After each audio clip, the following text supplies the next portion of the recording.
going on? What's going on? Welcome back to Three Questions. I'm here with, I didn't even ask you, Marc Shizzle or Marc Andre? No, it's Marc Andre. It's been Marc Andre for years now. Like I feel like a good time. Marcus Shizzle was before the gram and the Twitter, but that's like my younger days. It's Marc Andre. Well, I'm glad I asked because I was about to just go straight. Yeah, I'm with Marcus Shizzle. Blah blah blah blah. So yeah, we're gonna keep that little bit of a blooper. We're definitely gonna keep that. Mm-hmm. Just some housekeeping rules real quick. That is your camera. So if you want to have some emphasis or whatever, talk to the people right there. So so we're with Marc Andre right now. I just want to say that it's I know this dude from a while back, a long time. I think it's been probably 10 years. Shit. Yeah, more. It might be more than that. More than 10. Might be more than 10. Yeah. So that's the last time I seen you, and all I've been hearing in the whispers or whatnot is you doing, mostly music. But we're gonna get into some of the other stuff because I did some research and I was actually not like dumbfounded, but kind of surprised. Some things I didn't think you would do. Right? So we're definitely gonna get in that. But we're gonna go ahead and get right into question number one, which is the same question I ask everybody, and I say that every time I do a show. Question number one: who is Marc Andre? Marc Andre is a Renaissance man. But he's a man overall. Before the Renaissance, he's a man that with many talent, with great aspiration, that came from the east side of Paris. In the project, my mom still lived there, but not for long, eventually, But came with many roots, culture, different languages. Different languages. We're definitely gonna get into that. My bad, man. Different baggages. I'm just a man of art, like a man of his culture, a man of his time. That's what Marc Andre is. Hold that thought, really quick. We're gonna start. Cause I was supposed to have this damn hat on. I forgot my hat. Okay, yeah. So you're a Renaissance man, and I would actually have to agree with that. After what I was looking at, preparing for this interview, actually delve in a little bit more into that. Get deep into that. Like, what do you mean by Renaissance? Like, what are you into? That Renaissance man, because over the time I feel it was hard. I had a passion. It started with one trait or one passion that I had, which was music mostly. But into that, I love fashion. I love art, but I couldn't. I didn't see a pivot to it right away.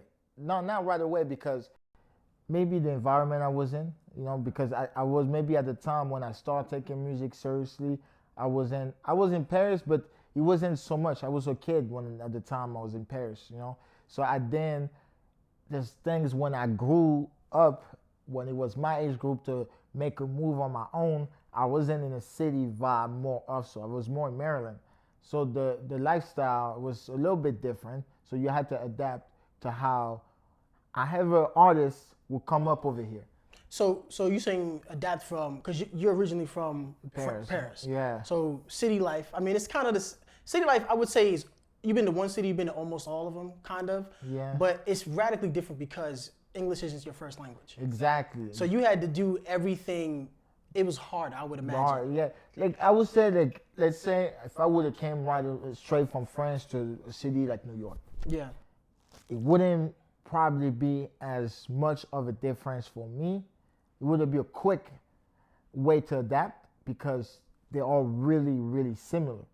Just because the train is everywhere, because everything is so close to each other, you could go to certain places. But Maryland, it's not necessarily the same way. Nothing's close. Yeah, exactly. depending on where you're at. Yeah, so you know how it is. So it's not the same way. So I feel that is a big factor to it because even I changed the region, how even people see hip hop, even people that view music, and you realize that it's something I never thought of it because I always live in a city that was, in France, if I would have lived somewhere that was more country or more rural, like I would be different. I would have a different outlook of it. But when did you come here? Like how? Because I think to the U.S. Like 06, I came here 06. Okay, so that explains it. because I want to say when I first met you, obviously you was in the music, you was rapping and whatnot, and I was wondering, I didn't know when you got here, so I had some prejudgment. Yeah. So when you started rapping, and I was trying to understand you sometimes because it was difficult at first, but I didn't realize that you was only here for a few short years. Yeah, no, yeah, the beginning, I'm not gonna lie. Like, of course, the beginning, it's just the passion and the hunger that was talking. But yeah, like, the accent, me knowing like more vocab words to add, and sentences and more counting bar. It was just so much into it. I was at the beginning stage of it. It's just all I had was hunger and passion. That, you know what, no matter even if I fall 10 times, I'm gonna get up and still do this because I love this more than anything. Before I came here, I loved it, and I was birthed into a culture where I came from, that this is what we live. Even it sounds good from any part of the planet.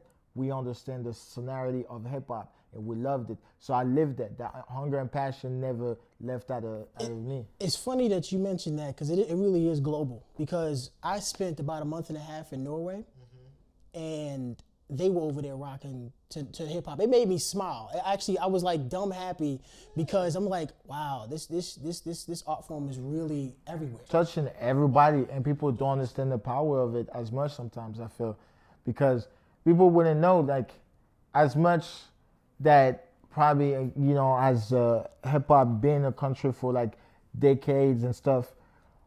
It's same thing. Certain country was built also now decades of the same genre, and I feel that because that genre brings everybody together from a certain standpoint and from where you're at in life and from where it was birthed at. So everybody around the world from that category can relate to that. I feel like so that would never go away. That feeling would never go away. I feel for everybody that come here is like the Mecca, It's just like I have to touch grounds over here. Yeah.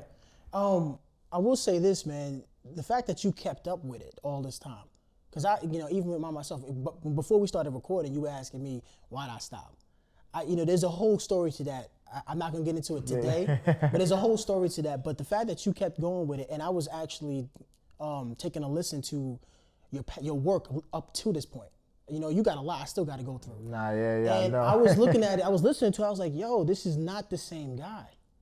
Not that, like, lyrically, you are way better. Yeah, like I'm very in a better Yeah, space. no, but it's almost an inevitability because you didn't stop. You kept going and kept perfecting everything. Like, I'm not bullshit when I say it, man. I really do. That means a lot. I really do like your stuff, man. Thank you. But because you've been here you've seen it from a far distance. Yeah. There's certain people who haven't even known. They don't know the progression. Yeah, they don't know. So like, for me, that means really a lot. But like I always say to people, talent is one thing, the hard work beats everything, because like I said, like you could be the underdog in a crew or somebody has more rhyme, more flows than you, but if it doesn't apply, if you don't go to practice, it's like if you don't go to practice, don't expect somebody just because of talent, somebody to not challenge you for your position, right? Because somebody that works hard, that stay after practice hours, that studies the game, that study the moves, that study the grace, that study everything just to be great. And it doesn't matter where you achieve, but just know that like a satisfaction that, I'm improving because that satisfaction gives everything. That makes you think that you're advancing in life. And that makes you know that you are advancing in life. Right. Not even knowing that you are advancing in life. So the hard work is more valuable than the talent itself. Of course, definitely. That's always said. And it's true.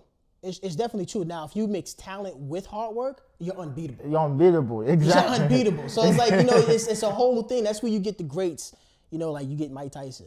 He had talent, but he trained his ass off. Same thing with Floyd Mayweather. Everybody that you train and you have the talent and you're unbeatable at that. People like Kobe, like Mamba mentality, like you have to stay after. You have to put that extra hours. It's like they say 10,000 hours, but sometimes it's more than 10,000. There's 100,000, like millions.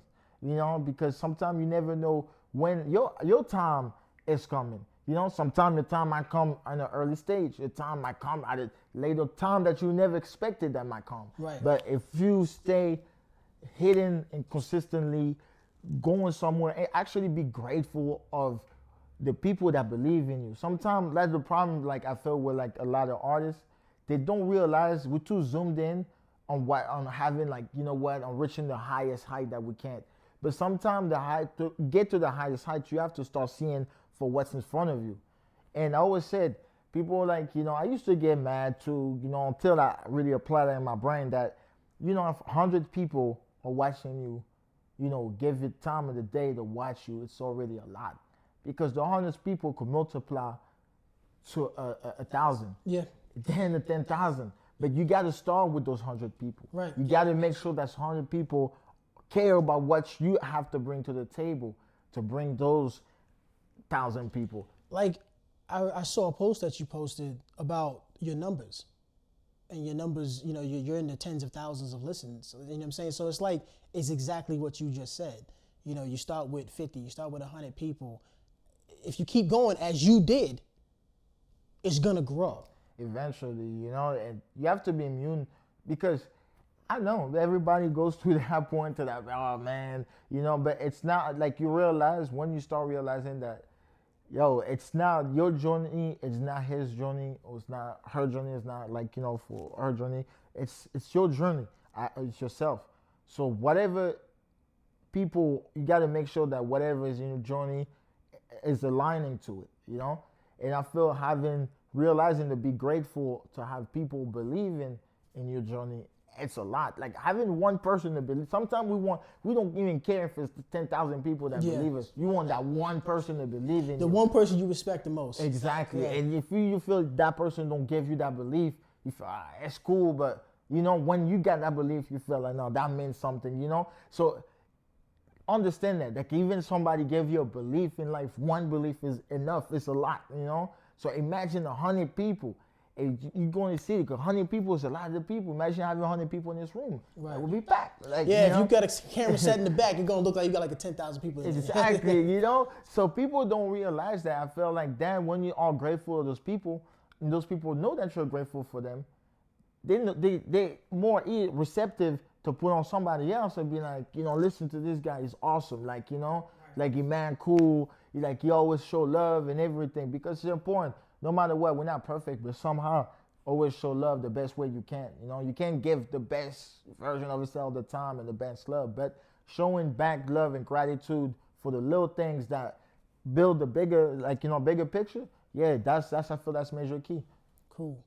I like that, man. I mean, it seems like you have a real positive attitude about a lot of things, and looking at some of your progression and what you've posted, because a lot of your stuff is up from a few years ago, and looking at the progression, looking who you've mingled with, the type of people you've been around and stuff like that. I'm impressed. I really am, man. Like I didn't expect it. When people kept mentioning your name, I was still back there. Yeah, you're still back there. And that's, you got to remember, people grow, and you obviously have. But you mentioned fashion earlier. Which is, we're getting into question 2 right now. So during my research, I saw that you did some modeling, right? Yeah. So and you ended up doing some, was it runway or like? Yeah, little runways. I did little stuff. And you were with Kanye. With Kanye, with his line when he first was it when he first? Season 3. Yeah. So how did that come about? How did you you were doing music? And you went to New York, is that correct? Yeah. So you went to New York, and then what you do? Just walk in and say, "Yo, put me on." Like how the hell? How did that happen? No, how you got to the fashion? It was crazy. Like I don't know. When I was actually living here, my dad was married to his ex-wife, so she used to be like, you need to model, you take pictures. So I had an ex over here that used to take photography class. So she would use me as a model, as a muse for her class. So don't tell me you use some of those photos to get the modeling, the gigs, or you I posted it up. So I post them because I don't know, they gave it to me, so I posted it up. But then, the people around, they was like, yo, you should do it. You should do it. I was younger, why not? So when I went to New York, eventually I was like, I had to try to find a way to get, in the scene, do something that I know that was like, okay, I probably could do It's easy. It's like around. You know, it's like modern. I'm just gonna take a bunch of pictures and just post it. Like, you know, just like if I'm not even signed to an agency, people gonna just think I'm a model, have a distinctive look. So I started doing that. Like, you know, just like getting mad photo shoot and just post it. And you know, this came, you know, randomly. Like when I met some friends over there in New York, and I had a friend of mine, shout out my boy Chris. And he was just like, call me one day. He was like, yo, you should go to the Yeezy casting, you know, you never know. At the time, like, you know, I lost my job and stuff, you know, so he was like, I was depressed. It was like when I first moved to New York, you know, I was making a little money. I didn't have no real responsibility yet. So you had some you know, stress, you know? But now, like, at that time, I was like, damn, like, things was not looking good for me right now. But he was like, yo, you never know. You know, you could go. You really don't. You really don't never. You never know. You really don't. Exactly. I was like in my head, I was like, yeah, what am I doing right now? I have nothing to lose. You know, I lost my job. It's like, fuck it. Like, you know, he's like, yo, you could meet Kanye. You never know. Like, you never know what it could lead to. Who's this dude that said this? Who put the battery in your My back? boy Chris. Shout him out, man, because Chris, man. Yo, big photographer for MLB, man. One of the biggest, for real. Yeah, you know, shout out to Chris, man. Shout out to to you, because he was a guru to it. Like, you know, I first came in New York, but he told me. So I went there, you know, waited for 5 hours. I came there, it was like daylight. I come back, it was dark. You know, I was like one of the last people. It was crazy. It was intense because I never, like, seeing this was like kind of like a real experience. I never really experienced something like that. Like, you know. Yeah, it's official. Like, you know, it's everything is yes. Everybody's tense. just like want to be there so bad. Yeah. Like, you know, and your people just, it got crazy because at one point, like, you know, they come in and take kids out. Like, I'm sorry to tell you, you're holding the line. We're not what you're looking for. You gotta go. And they did that. Like, they did that. They came out and said, you, but we don't need you. That's how it went. Yeah, it was crazy. It was crazy, Ron, because Damn. like it was like everybody wanted to be in that show because they knew deep inside, if you were to get picked in that show, even if you were extra, it would benefit you. It would have benefited you on any exposure image. You could run with that if you actually were smart. You could capitalize on that. And I knew for me, like, I don't got no way in the industry. Maybe I could still keep finessing, you know, getting to parties and stuff. But me being rowdy and everything, I had to have something that's legit to start with, a point to start with. Right. So I know every time I'm part of history of whatever fashion in New York. Because that show, regardless of his antics right now, it still was a legendary moment in the fashion culture. Yeah. You know, it was. Like, it was a never seen. And I think you even planned it to turn that way. Because the instruction was like the extra was not supposed to move, you know? They wasn't supposed. They were just supposed to stand still. It was supposed to stand still. And then I don't know. Some kids started crying, got moved by the music, and he started walking to the stage. And I'm looking at him like, wait a minute, this is the person that was in the show. Yeah, yo, like look. So we come in, the extras were sitting there. So right, they pick the models from the agency and the A-list, which is the celebrities, whatever. So Yachty, Young Thug, whatever. They get to go in there. But us, we're the extras. So we're supposed to be the one that was going to film the decor or whatever they planned. But he didn't go as planned as the decor because this one kid started crying, whatever. He felt the emotion. He was the emotion that, like, you probably saw his face on the Jumbotron in Madison Square Garden in front of, like, Jay-Z, 50 Cent, and everything. People. Yeah, he was like, oh, he thought he made it. And I probably did. So he just started walking on stage. And I was like, is you know what? Is it footage of this? Oh, you was watching him do it? Yeah, in my head it started clicking. He was like, yo, if you want your ass to get seen right now, your black ass needs to go on that fucking stage right now. So you followed him? I followed him. Like, you know, and then another kids followed me. And then it was just like kids was like, yo. And then that's when you got that picture. Everybody swarmed up in front of the whole thing. I'm going to find that picture and I'm going to post it up. Because I'm trying to picture this. So one dude ran up who was crying. And you just said, fuck it. And then everybody else was like, all right, bet. Yeah, everybody knew it. And then, but I got early. So when I got early, there was mad publication that was just snapping shit. Wow. So the whole time, like, everybody is seeing me. Like, you know, hey, I'm getting on Vogue and all that stuff, bro. Like, so from that one moment, when you walked up there, I knew it. And you got all them snaps. The whole world was waiting for this show. The whole world. That was like that day I would never forget it. Like, everybody was talking about that show. That was the show you wanted to be in.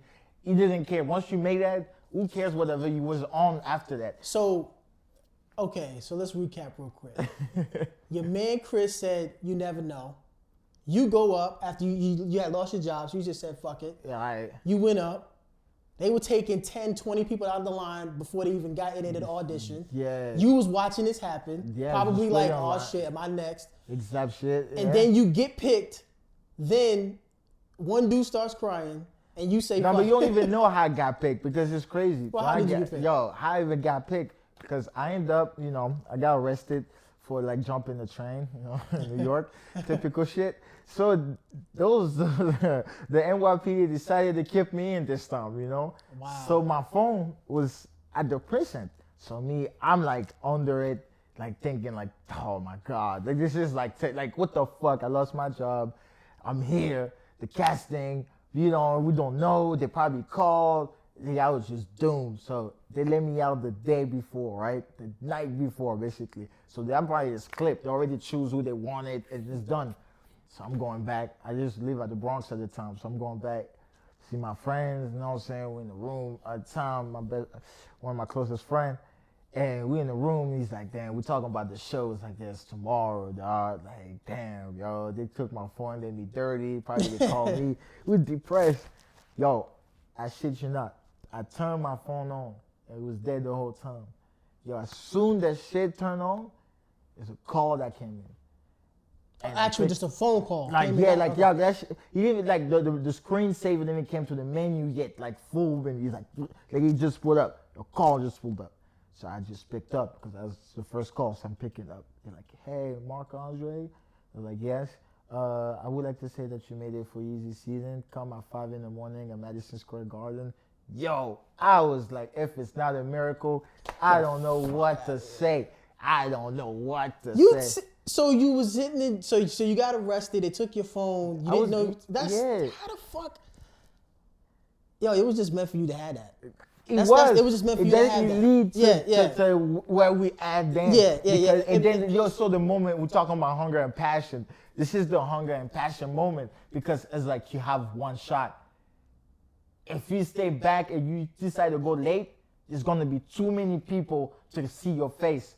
You gotta go now. Like now, he's walking, you gotta walk there because that's the only time that you be with the real, like the models that got picked by the agency and the A-list. So you could blend in, and sure did it not. So yeah, you got that call. You went up, got all them photos, and then you started getting more work after that. After that, yep. After that, just See, I did not know all that. When who was it?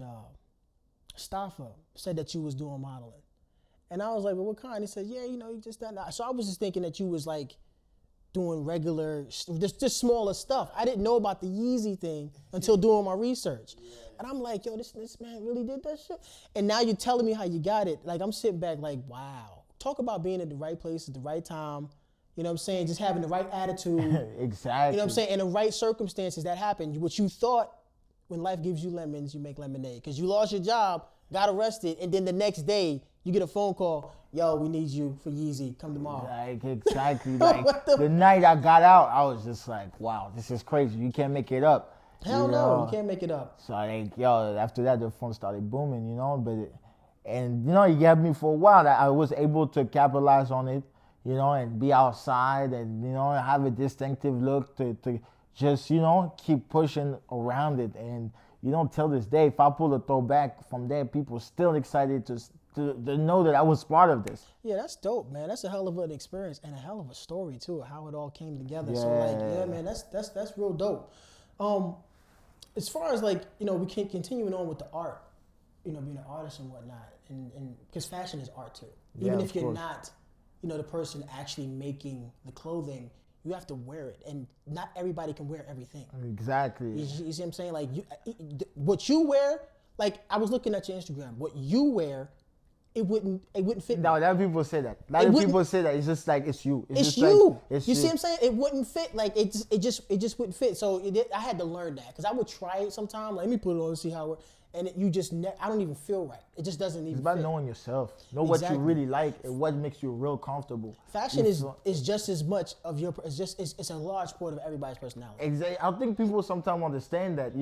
They try overboard, but it's like really what makes you really comfortable and knowing like what makes sense for you to wear, like, you know, and that's that. After that, and then knowing your colors, obviously. But Yeah. if you're not a person with color, knowing that, all right, if I'm black and white, that's cool. I could work with that. I could work with this. People that do that. They're not into colors. They're black and white. They work with that.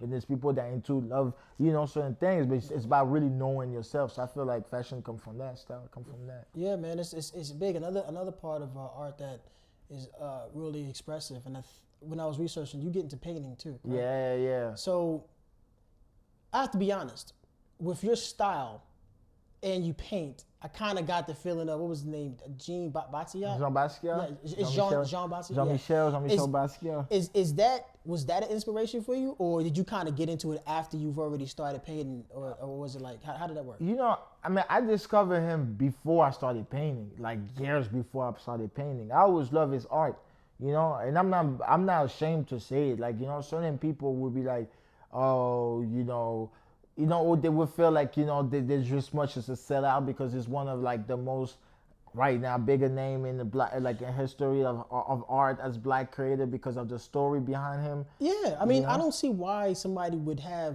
any type of shame. No, I knew about him. But people want to be too cool that. sometimes. I don't get, you know yeah, that. that's stupid You shit. know, Yeah, people want to be like, shit. oh no. You know, I got a lot of flash for that. You know, I took a lot of flash because people was like, you just want to be like him, you know. So people was really saying some people was like, you want to be like him. That art collector was like, no, it's too much him. I'm like, nah.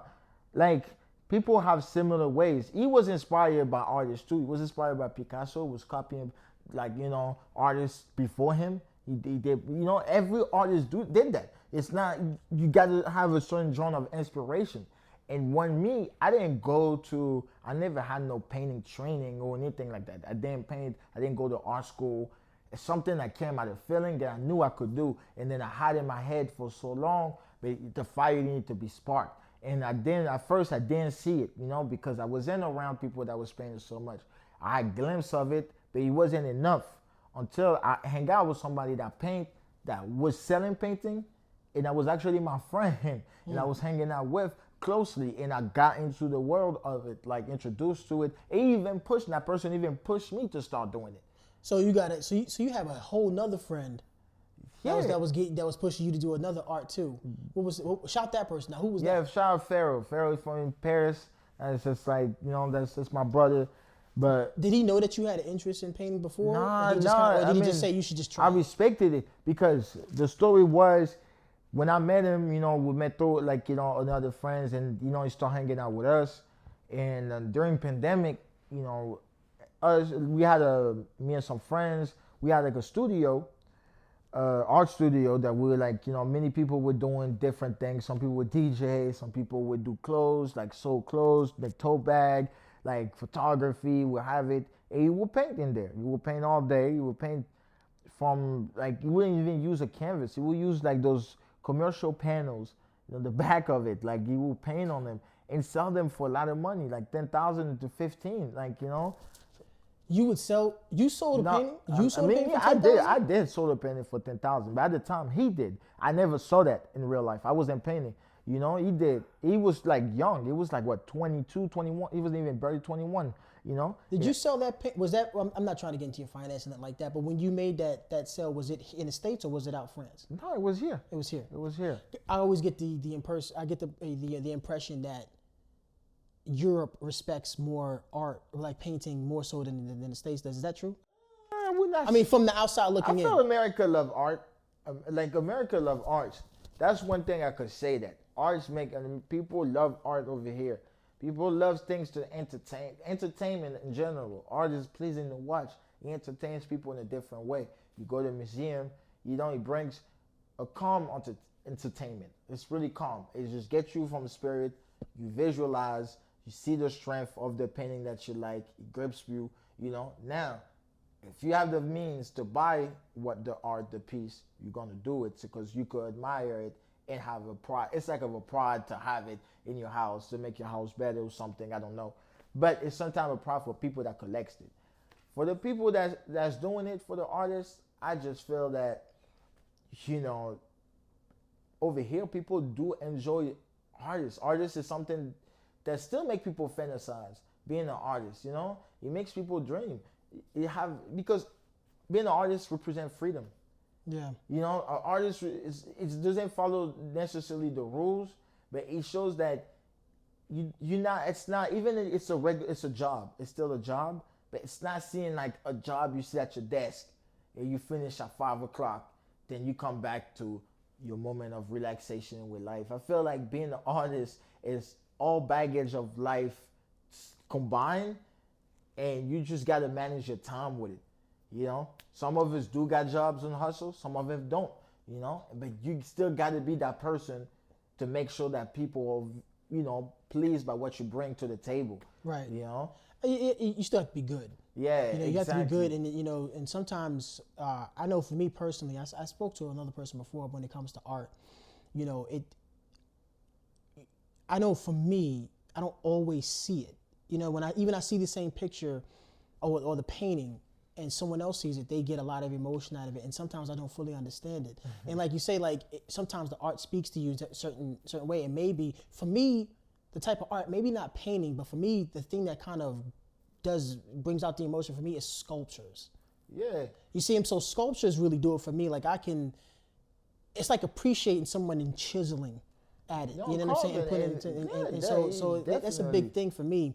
So I had to kind of find something to compare it to, because when I had this conversation before, I didn't really fully understand it. Like it's paper and paint, handprints. I don't get it, and you kind of, it's almost disrespectful to the people that actually really do appreciate it. And then I finally found something that I appreciate, which was sculpting. And I was like, oh, so this is what people are feeling when they're looking at paintings. Definitely. Like I said, it comes from the power of the work. It's like whatever attracts you or grips you to the power of the imagination, the drives behind the work, And as an artist, you can relate, even when you write a verse or you feel a certain type of beat that brings a certain emotion out of you. It's the same thing. Everything, it's what art does in general, food. Yeah, and that's another thing. People don't always think of food as an art. The culinary arts, it's literally in the name. So, you don't think about it. Exactly. But then when you start, wait, you know what? And then you go to certain restaurants and they put stuff together. It really is an art. So it's not just fashion. It's not just music. It's not just painting. It's all of it. Exactly. So what stimulates your emotion, right? And that you enjoy. That's enjoyable, because even if it's painful art, I was like, yo, I enjoy. Even that was sad, but I enjoyed that movie.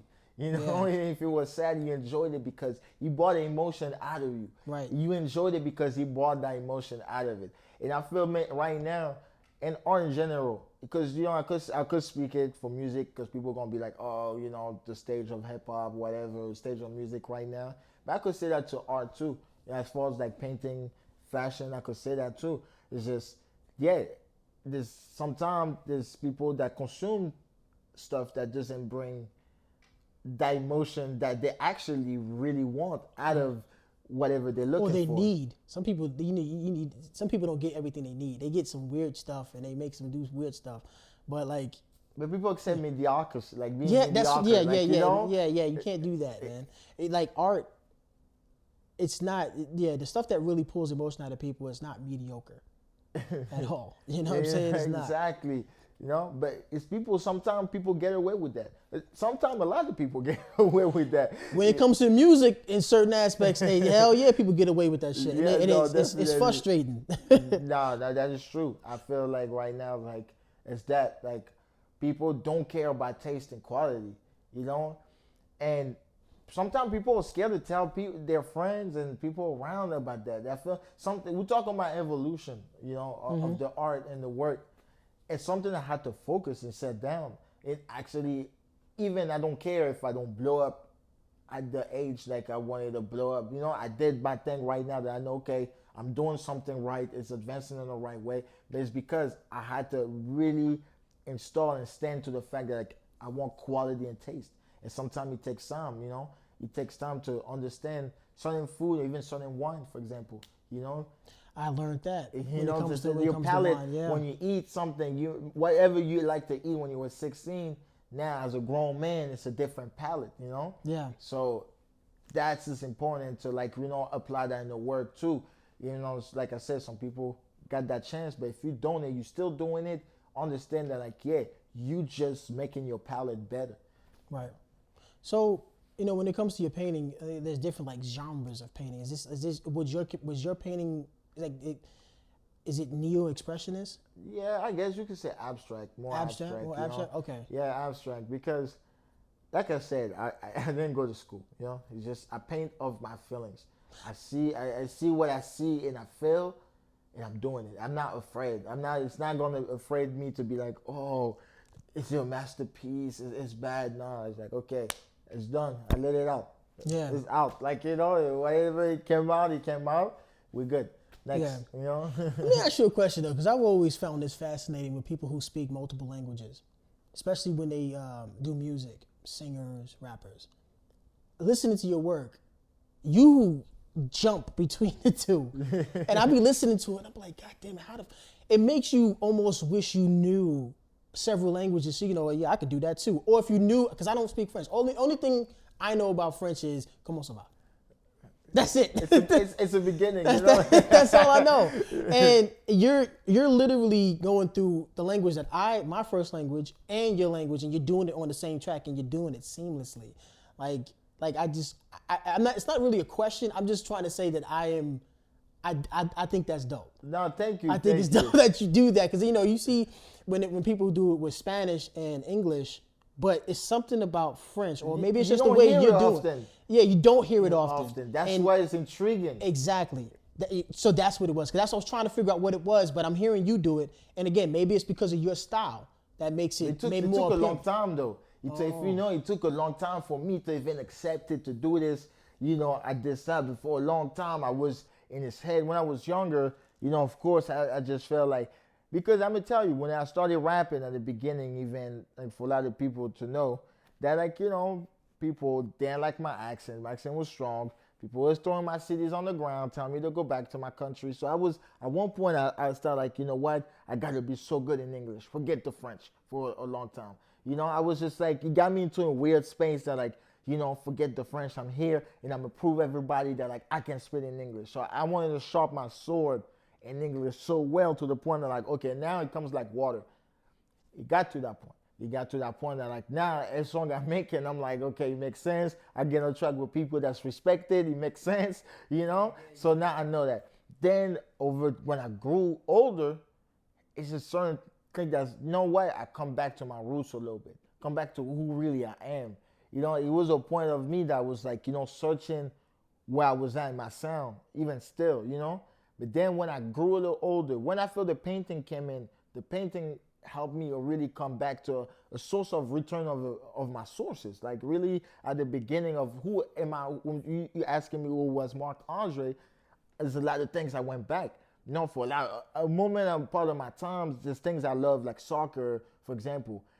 Because I had a bad experience with it at one point, I blocked it out. Because I was angry at life. I was angry at the fact that, like, I haven't been in France for a while. And, I was, whatever's going on in my life, I wasn't going to that point. I felt I wasn't a part of this no more. I was lost there, and I was just going through a phase of like, where am I going to put my 2 feet over here? But then when everything started making sense over time and through growth of the art, basically the artistry, that's when I went back. It kind of came back. It was just like, and then, more people from France kind of came back. I had like people from my hood come back for the summer, visit me. And it kind of brought me back to this thing. Like, you know what? Maybe I need to go back. You know what I'm saying? There's a thing to it. Yeah. And seeing some friends from back home, even lived in New York, come in and come back and met other people from there. I just be like, you know what? Let's put this more. And more people start even telling me over here, you should include it. You should include it, man. That's you. You never know. Like, it's part of you because it's new. We never know. And I was like, okay. And ever since I did that, you're right. People become more respective. It become intrigued. People be like, it's something we never heard. It's just like new. It's bring a new style, Mm-hmm. The closest they get is Creole, for people. But pure French and English at the same time. Yeah, it's like, you don't hear it that often. Yeah. And again, you do it seamless. It blends. Like there's times when I was listening to it actually earlier today, and you were doing it, and you don't always catch it. You got to rewind it. Oh, he did French then. You know what I'm saying? Because sometimes people just listen in the background. Yeah. And they just da da da da da da da da da. And then when you really try to listen to it, it's like, okay. You know, so I think it's dope. I think it's dope. Thank you. But we're getting close to the end now. That's all my questions right now. So, you know, the question was who are you? You know, about the music, the fashion, the art, things like that. But we're at a point now where I like to do a bonus question. And we do the bonus question by playing rock, paper, scissors. It's only one round. So if you win this, you get to ask me a question. Okay. If I win, I get to ask my question. Let me pull it up. I've been looking at it, trying to figure out how I'm going to wiggle it in. But I want to make sure I get this right. Because I think it's for an artist, I think it's a good question. Okay. So ask anyway, even if it's bonus or not. so rock, paper, scissors. So you do rock, paper, scissors, shoot? Yeah. Okay. Rock, paper, scissors, shoot. Damn, you beat me. Yeah. Okay, you can. Oh, you know what? I'll give you the choice. You can ask me a question, or you want me to still ask you the question? No, ask me the question. No, Okay. I always say I don't even know what to ask you. All right, fair enough. So the bonus question is this: artists usually draw from, a lot of artists, not all, but a lot of artists draw from like pain or trauma. You know, some of the greatest and some of the shortest lived careers, but they produce such powerful stuff, whether it be painting, movies, music, you know, but they pulled it from such a traumatic place. Do you think you draw from pain? Yeah, I feel absolutely. Pain is a big part of the work, you know, because I just feel without those pains and those troubles and the victory, like when the wins and lessons from life, the art wouldn't be that strong. It wouldn't sustain. You know, it gives me that fuel to keep going, because the end goal, I don't know the end goal, but I know that if there is the positive result, there's going to be result from this. You know, if I keep going, eventually it's going to be result. But this from life experiences. You know, every day what I learn from life, from a certain point I'm at to here, it's what documents it, you know. So that's never leaves a pain. Definitely pain is like, you know, it's a part of it. Not all of it, but it's a part of it. Yes, it's definitely a part of it. And that's how I feel I cope with it. You know, I cope my pains through art. So it's therapeutic for you. Yeah, definitely. You know, I feel like I could express myself. I am who I am in my music. I am who I am in my painting. I am who I am in my photography, video, whatever I do artistically, you know. It's just me, I dress. So that draws from it, from pain, joy. Everything is included. Do you think it's more pain than joy? Or was that in the beginning and now you're in a place where it's more balanced or more joy? I mean, it's balanced. I would say, because there's still some pains. There's still some pains. Still some deep pains that you have to deal with it. You have to deal with those the best way, maneuver it. But now those pains shape you to turn something positive, to inspire somebody that might not have the same courage or the same strength to go through what you go through the same way you do. So I look at it this way. I look at it like, you know, it's easy for me to let the pain affect me, or make sure that, like, you know what, you know, it's my pain. I carry that. I carry that for you to understand that, like, you know, well, if you're going through the same thing, look, you're not alone. No matter where I'm at, even if people see me in the red carpet, just know that, like, yeah, you know, there's pain, there's things that makes you cry that people don't see. It's not because people see me. I cry about the same thing too. This thing that makes me feel angry about, it's not because I'm at a certain podium and you're not a certain way. We're not angry about the same position, you know. So just know that you're human first before any situation. And that accepting that is, I feel that's why Michael Jackson has a song, Human Nature, you know, because it's true. You're human first before all of this, before this, and knowing that and knowing yourself, that you're gonna have to live like everybody else every day, like, you know, at some point, but make your own story from that. You know, that shape everything. That's a good way to end it. I appreciate that. Yeah, thank you, my brother. Yeah, no, thank you for coming out, man. Like, we had to get the schedules right when you told me you was coming in town, I was like, man, hell yeah, nah, because I know I was trying to do it like 2 months ago. 2 months ago, and yeah. I just couldn't get the time. And I couldn't leave without getting Right. the interview, so I know he was only right. Yeah, so yeah, man, I really do appreciate you hitting me up, letting me know, and taking the time out. Yeah, man, this is gonna be dope, and I'm glad that I was able to look back and to see the progression because I wasn't looking. And now that I'm seeing it, I'm like, yo. And I'm actually inspired too. Again, I think this is what I needed. I think what you say, like painting, and fashion and stuff like that, it kind of keeps you fueled. Yeah. I think this is me. I think this is what I needed in order to do it, because you asked me before, why'd you stop doing the music and stuff like that? And it's like everyone, and I get the same question often from people from who we rocked with before, and who we've been around, and they all ask the same question. And I think this is what I needed. I needed to kind of reconnect with people that are still doing it, and people that I was doing it with at one point. Exactly. So it's definitely inspiration. Definitely. Yeah. So I appreciate that, man. I appreciate you coming through. Bro. Thank you, man. Yes, Thank sir. you, Thank you, man. That was a great interview, man. I loved it, man. It was just beautiful, man. But yeah, bro, I feel like, you had it, man. You had it, and you're a great artist. It's just, there's a lane now. It's not like so much about certain structures and everything. It's a lane. You could do it yourself. There's people, there's underground rappers that be 40s and they're still cashing out because they sell vinyls, they enterprise themselves, they move independent and know they move the right step. If you take the right step and hard work, hey, there's always a market somewhere. Yeah, no bullshit. That's a fact. Yeah. Man, so, but yeah, man. So this was 3QS, 3 questions with Marc Andre.